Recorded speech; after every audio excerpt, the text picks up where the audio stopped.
Your Excellency, the President of the Republic of Kenya, the Honorable Uhuru Muigai Kenyatta,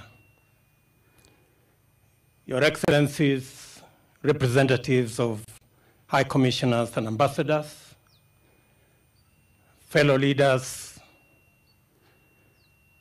dear Kenyans, wherever you are watching this event from across our nation. Your Excellency, 57 years ago, Kenyans made sacrifices for us to have the most important thing in life, that is to make decisions for ourselves and to chart our destiny. We have had a journey of 57 years, and every generation and every government have had to grapple with tough decisions when faced with challenges as a nation.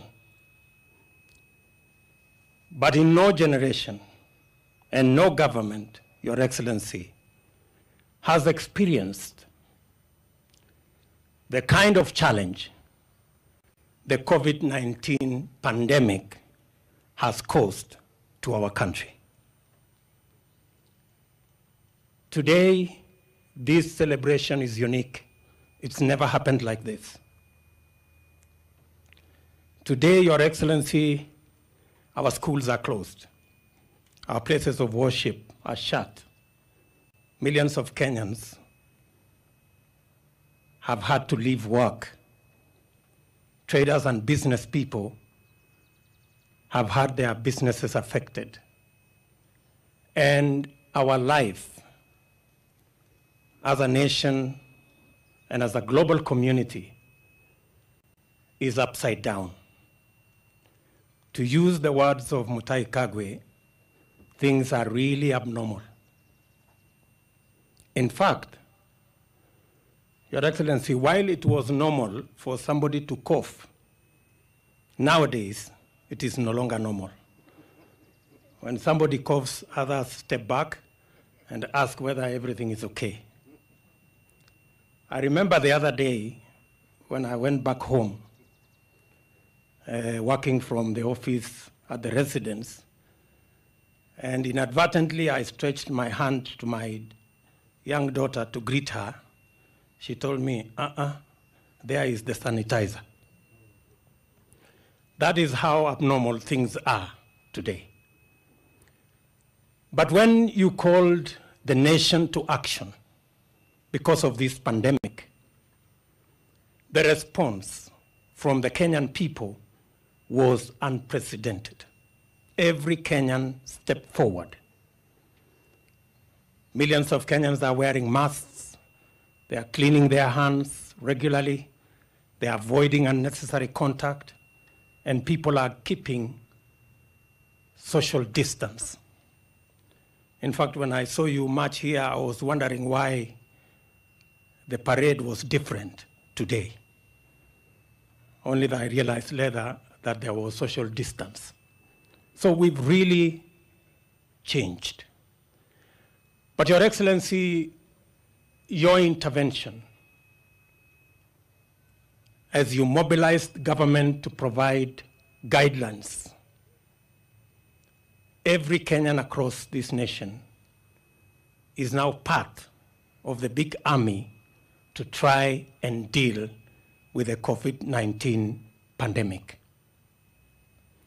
Your Excellency, as a people, we are confident that under your leadership, the Kenya government will take the necessary decisions.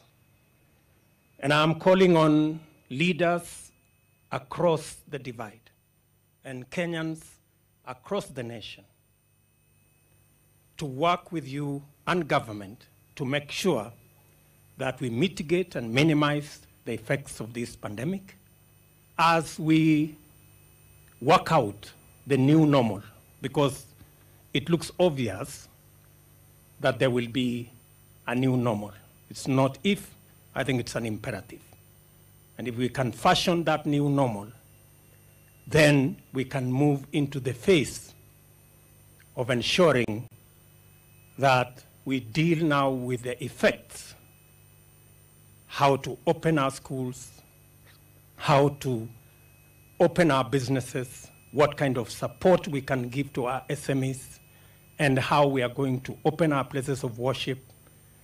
And Your Excellency, we are confident that under your leadership, we will have a new normal, and Kenya will move into the future the way we have overcome our challenges in the past. Finally, Kenyans, Your Excellency, are praying. Kenyans are praying for you, Kenyans are praying for their government, and Kenyans are praying for our nation. Many spiritual leaders across this land are praying. In fact, the COVID-19 pandemic has made everybody realize our inadequacy and what God can do. Your Excellency, this is your day. The nation is waiting because we are in a very peculiar place. Ladies and gentlemen, it's now my humble duty to ask His Excellency, the President of the Republic of Kenya, to make his remarks and lead the nation in this celebration. Your Excellency, sir.